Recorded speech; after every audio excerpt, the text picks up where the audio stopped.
žmogaus psichologinis resursas tai yra tarsi saugykla, iš kurios mes semiamės jėgų ir energijos dorotis su gyvenimo sunkumais ir iššūkiais. Ir štai jeigu jūs pajutote, kad šakės jau skęstų, nebesusitvarkau su savo emocijomis, galbūt jau išlindo kažkokie tai psichosomatiniai požymiai, galbūt jūs kankina pastovus nerimas, nemiga, matomai atėjo laikas pasinaudoti išoriniais resursais, kurie beje gali būti ir paprasti. Tai yra sporto klubas, choras, šokių ratelis. Ypatingai po trauminių patirčių labai gerai padeda paramos grupės, psichologinės paramos grupės.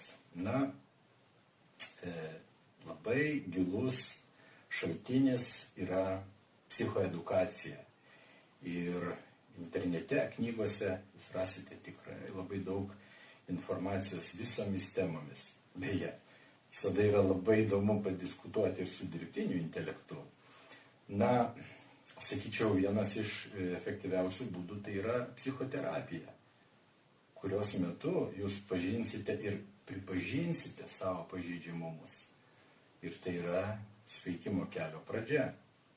Taigi, nevarkite vienas, nesikankinkite su savo bėdomis ir sunkumais. Pasinaudokite išoriniais psichologinės paramos resursais.